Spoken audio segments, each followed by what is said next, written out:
Dust blew hard across the town of Pine Hollow as the saloon doors banged against the frame like the steady beat of a war drum. It was a kind of town where men lived fast, women worked hard, and kindness was a luxury nobody could afford.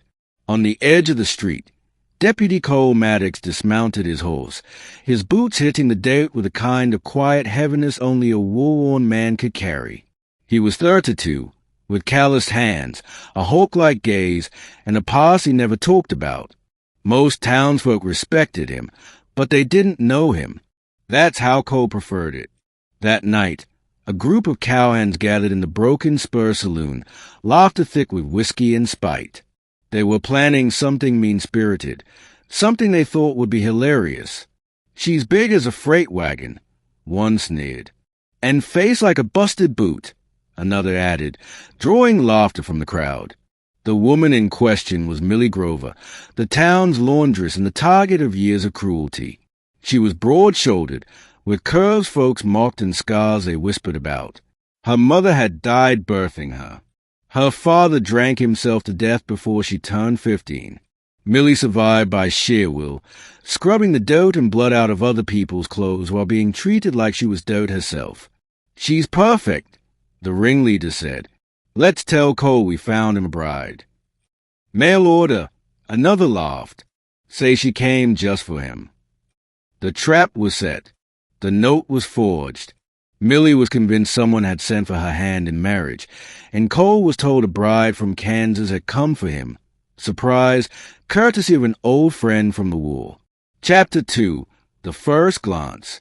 The church was nearly empty except for a few curious onlookers and the smirking cowhand hidden in the pews.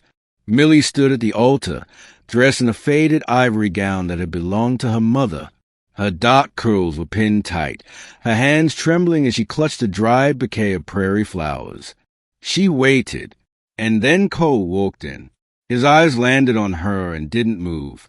There was a moment, a beat, where his face held confusion.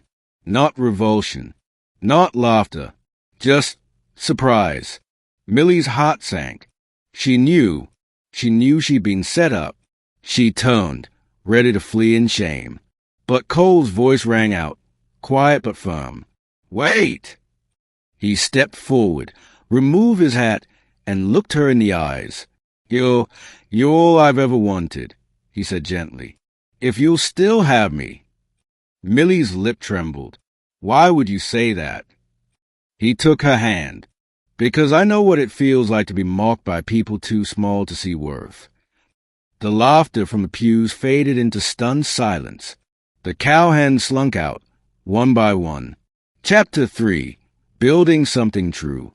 They were married that day, not out of love, but out of defiance. In the weeks that followed, Cole did what no man ever had. He treated Millie like a human being. He built a porch swing for her. He made space in his cabin. He carved her name into the doorframe.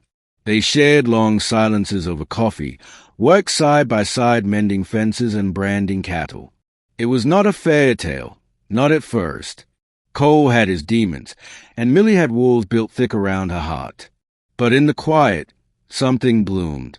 One night, Millie sat beside the fire, wrapped in Cole's old cavalry coat. "Why didn't you walk away that day?" He looked up from his whittling. "Because the second I saw you, I saw strength, not shame." Millie blinked hard. "All I've ever been told is that I'm too big, too loud, too much." "You're not too much," Cole said, standing and kneeling in front of her. "They're too small." Chapter 4. Blood in the Dust. But Pine Hollow was not a town that let people be happy for long. Weeks later, trouble came in the form of Cyrus Locke, an outlaw Cole had arrested 3 years prior. He rode back into town with a scar across his cheek and hate in his eyes. "You took my brother's life," he snarled outside the saloon. "Now I'll take yours."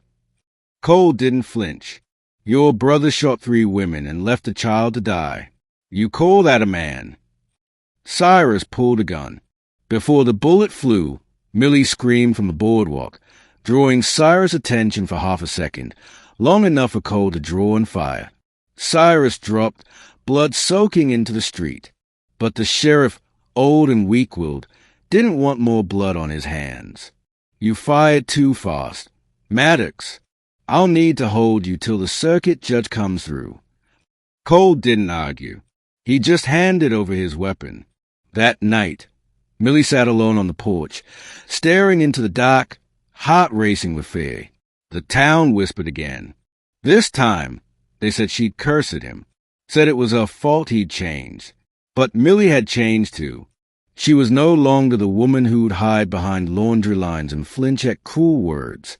Chapter 5. A Woman Worth Fighting For.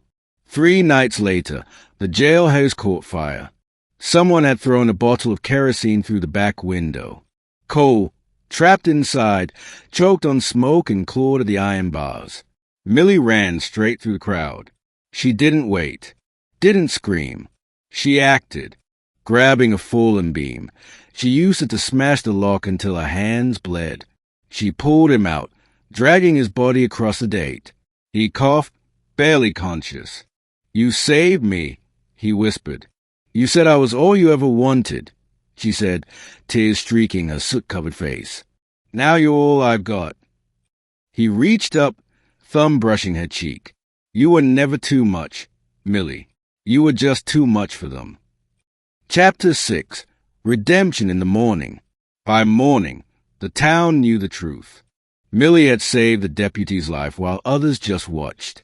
Cole refused to press charges against the arsonist when it turned out to be one of the cowhands from the wedding prank. Let the town see what small men look like when they burn bridges. Instead, he asked the sheriff for his badge and quit. "If I can't protect my own house, I sure won't pretend to protect this town."